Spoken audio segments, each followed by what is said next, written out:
प्रिया फुके राष्ट्रवादी काँग्रेस पक्षाचे शरदचंद्र पवार गट महिला अध्यक्ष बनल्या.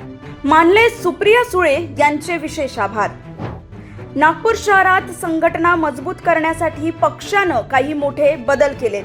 प्रिया फुके यांनी नगरपालिका निवडणुकीत 4,000हून अधिक मते मिळवली होती. राष्ट्रवादी काँग्रेस पक्षाचे शरदचंद्र पवार गट यांनी संघटना अधिक मजबूत करण्यासाठी नागपूर शहरात काही मोठे बदल केले आहेत. या बदलांनुसार राज्य महिला अध्यक्ष रोहिणी खडसे यांनी प्रिया फुके यांची शहराच्या नवीन महिला अध्यक्ष म्हणून अधिकृतपणे घोषणा केली. फुके यांनी नुकतेच राज्य अध्यक्ष शशिकांत शिंदे यांच्या उपस्थितीत पक्षात प्रवेश केला.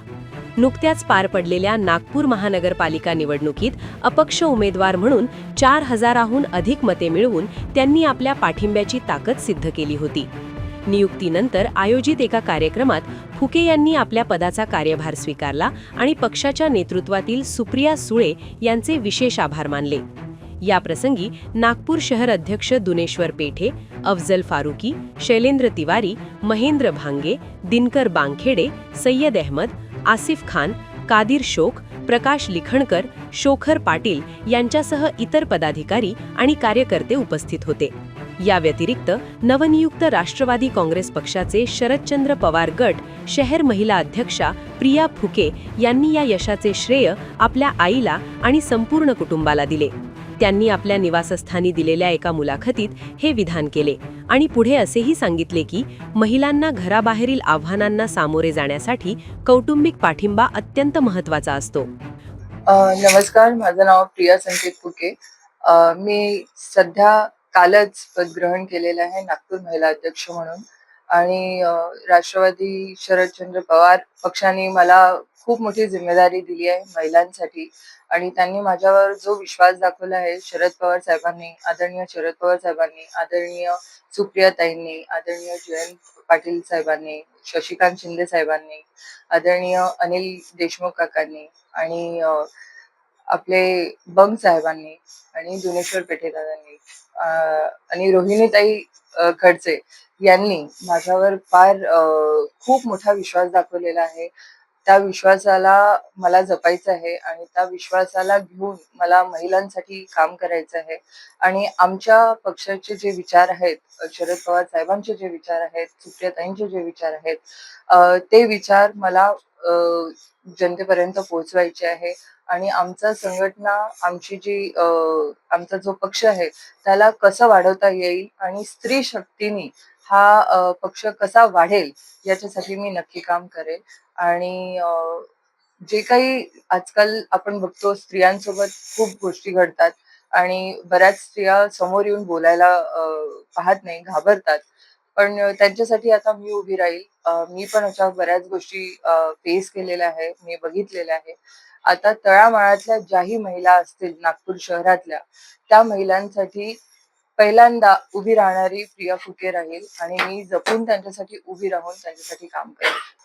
मला असं म्हणणं आहे की जसं त्यांनी लाडकी बहीण योजना काढली, तर त्या लाडकी बहीण योजनामध्ये आपण बघत असाल आता ज्या खूप साऱ्या न्यूज सुरू आहे की काही महिलांना डावलल्या जात आहे. काही महिलांचे नावं जेव्हा इलेक्शन्स असतात तेव्हा सगळ्यांना खूप गोष्टी प्रोव्हाइड केल्या जातात महिलांना. आणि म्हणजे आपण म्हणू की म्हणजे महिलांना चॉकलेट देण्याचं काम करतं. आता मला म्हणायचं नाहीये, बट काही वेळानंतर त्या महिलांना डावललं जातं. तुमचा केवायसी नाही झालाय, तुमचा मोबाईल नंबर अपडेट नाहीये, असं आधार कार्ड अपडेट नाहीये, अशा बऱ्याचशा गोष्टी करून त्या महिलांना तुम्ही त्या लिस्ट मधनं गायब केलेलं आहे, काढलेलं आहे. तर आता कुठेतरी या महिलांना पण समजायला पाहिजे की ही फक्त गोष्ट निवडणुकीपर्यंतच असते, त्यानंतर गोष्टी सगळ्या बदललेल्या असतात. तर प्रॅक्टिकली काय आहे, आता त्या गोष्टी घेऊन आपल्याला समोर जायचं आहे आणि त्याच्यासाठी आपण काम करू. महिलांसाठी कुठलाही पक्ष असो, महिलांसाठी जर काही चांगलं करत असेल तर त्याच्यासाठी आमचा त्यांना पाठभार आहेच आणि ती फार चांगली गोष्ट आहे. पण जर जे तुम्ही काही आणताय महिला लाडकी बहीण योजना म्हणा, ज्या काही योजना आणताय, त्या योजना जर तुम्ही फक्त निवडणुकीपुरतीच जर ॲक्टिव्ह ठेवत असेल, त्यानंतर जर त्याला तुम्ही वाव नसेल देत आणि त्या जर महिलांना त्या मिळत नसतील, त्याचा लाभ मिळत नसेल, तर त्या योजनांचा काय अर्थ आहे? जोपर्यंत तुम्ही त्या योजना परिपूर्ण करत नाही, तोपर्यंत त्या योजना तुम्ही घेऊन काय करणार? नागपुरातच नाही तर महाराष्ट्रामध्ये महिलांचा अत्याचार सुरू आहे. कुठेतरी म्हणजे भाजपा सरकार असून महिलांचे प्रश्न सुटलेले नाही. हं. अशा लोकांना आपण म्हणजे न्याय देण्यासाठी काय आपला पाऊल होईल? माझा सर्वात प्रथम पाऊल हाच आहे, की ज्या महिलांना न्याय मिळत नाही, ज्या महिलांच्या पोलीस कंप्लेंट साधी पोलीस कंप्लेंट पण होत नाही, कुठेतरी पैसा आणि पॉवरचा उपयोग केला जातो. अशा वेळेस अशा महिलांसोबत जर पक्षातल्या माझ्या संघटनेतल्या, माझ्या पक्षातल्या जर महिला किंवा बाकी पण महिला ज्या आहेत, ज्यांना माझ्यासोबत जुळायची इच्छा आहे, माझ्या पक्षासोबत जुळायची इच्छा आहे, अशा महिला जर आपण सोबत आलो, तर मला असं वाटतं कुठेतरी स्त्री शक्ती जी आहे एकसाथ जर उभी राहिली तर कुठलाही समोरचा पक्ष असो आपण त्यांच्यासाठी महिलांसाठी चांगलं काहीतरी करू आणि त्यांना न्याय देण्याचा नक्की प्रयत्न करू. मी सर्वात प्रथम शरद पवार साहेबांना आदरणीय शरद पवार साहेबांचा खूप खूप मनापासून आभार मानते. आदरणीय सुप्रियाताई सुळेताईंचं मी खूप मनापासून आभार मानते.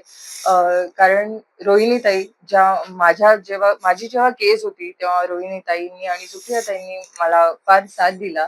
तर तेव्हापासूनच कुठेतरी मनात मला एकदम हे लागलं, की महिलांना घेऊन जे विचार आहेत त्यांचे, ते खूप स्ट्रॉंग आहेत आणि महिलांना स्ट्रॉंग बनवण्याचं काम हे या लेडीजने केलेलं आहे.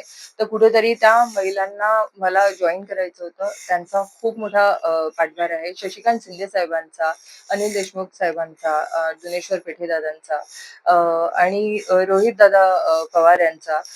या सगळ्यांनी मला फार गाईड केलं आणि मला असं वाटतं कुठेतरी जी मला आता जे पद मिळालेलं आहे, जो पदभार दिला आहे, त्याचा मी चांगला उपयोग करेल महिलांच्या सशक्तीकरणासाठी.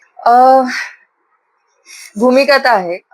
कुठलाही पक्ष जर कुठलं मोठं पद जर एका महिलेला देत आहे, तर त्यांचं काम पाहूनच देणार आणि माझं जे चिन्ह होतं, ट्रॅक्टर हे माझं चिन्ह होतं अपक्षमध्ये. मला हे चिन्ह मिळून मला फक्त 5च दिवस झाले होते. 5-6 दिवस मिळाले मला चिन्ह लोकांपर्यंत पोहोचवायला. तर ते चिन्ह मी लोकांपर्यंत पोहोचवलं आणि लोकांचा जो माझ्याप्रती विश्वास आहे, महिलांचा जो माझ्याप्रती विश्वास आहे, की मी त्यांच्यासाठी काहीतरी चांगलं करेल आणि त्यांच्यासाठी स्टँड घ्यायला मी मागे-पुढे बघणार नाही. समोरचा व्यक्ती कितीही पॉवरफुल असो, पैसेवाला असो, आपल्याला प्रियाताई साथ देईल असं लोकांचं मत आहे आणि मी त्यांच्यासाठी खरंच मी खूप आभारी आहे, की त्यांनी जो विश्वास दाखवला त्या विश्वासाच्या बळावर मला आज या राष्ट्रवादी पक्षाने शरद पवार या पक्षाने मला हे पद दिलंय. हे खूप मोठी जिम्मेदारी आहे आणि त्या जिम्मेदारीला मी नक्की पूर्ण करेन. सकल समाचारसाठी मुकुंद चौरसिया, नागपूर.